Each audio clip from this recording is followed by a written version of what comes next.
From the studios of Farm Journal Broadcast, this is U.S. Farm Report.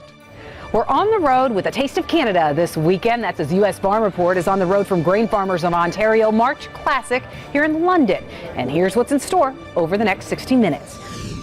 A short-lived Canadian rail strike means one crisis was averted. That's incredibly impactful, not just for Canadian, but U.S. farmers as well. But another crisis is unfolding as vital fertilizer shipments for spring are stranded by sanctions in Russia.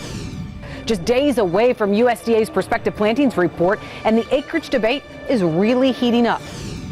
A business that sprouted from social media. It's farmer built, right from the ground up. How Andy Clean may be coming to a John Deere dealer near you. And in John's world, maybe we could stop changing time twice a year.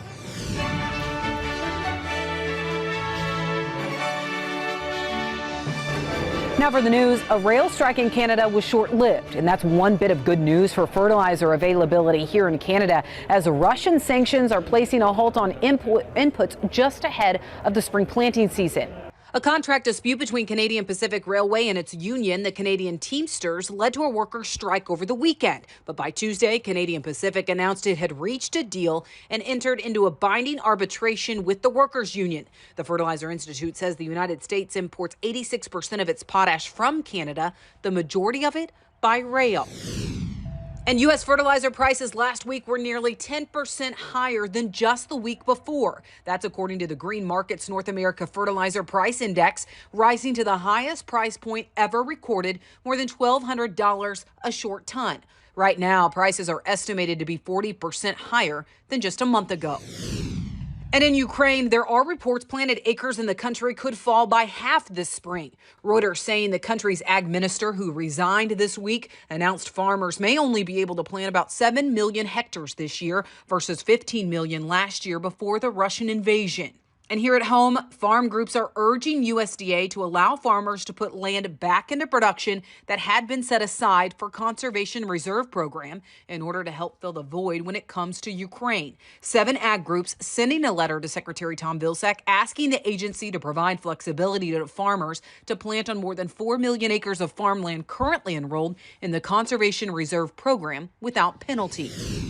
It's now been a month since the war started in Ukraine, and as more Ukrainians evacuate for safety, one commodity analyst based in Ukraine is sharing her story. The International Organization for Migration says more than 3 million people have fled Ukraine since the invasion started. UN officials are calling it the largest refugee crisis in Europe since World War II. One of those who evacuated, Elena Naroba, a commodity analyst from Ukraine.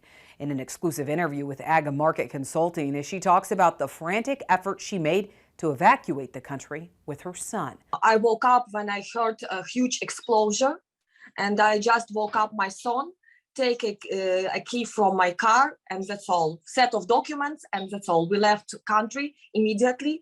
We spent almost 24 hours to get to the Ukrainian-Poland border. Elena is now safe in Europe, but says several family members remain behind in Ukraine and in shelters. As for farmers in the country, she says she believes they have enough seeds and fertilizer, but the key problem is fuel. She's expecting a 30 to 35% cut in production this year if the war continues for another month. She says Ukraine consumes just 4% of what the country produces. All the rest is exported to the world, and to key buyers such as India, China, as well as the EU.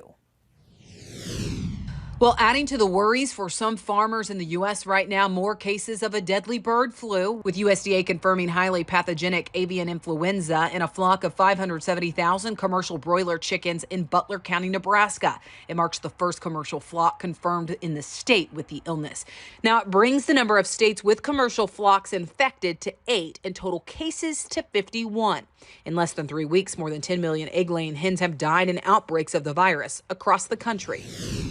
More than 175 wildfires broke out across Texas last week, just ahead of much-needed rains, and more than 100,000 acres now bear the scars of the aftermath. Well, the largest of the fires, known as the Eastland Complex, which started as 4 initial fires, the area 120 miles west of Dallas. And here you can see one rancher believed to be in the area of Carbon, Texas, where the Eastland Complex is, working hard earlier this week to try to push his cows away from the flames. Farmers in the area report many lost about every bale of hay they had. They're asking for donations. The area did see some moisture later in the week that helped calm the fires.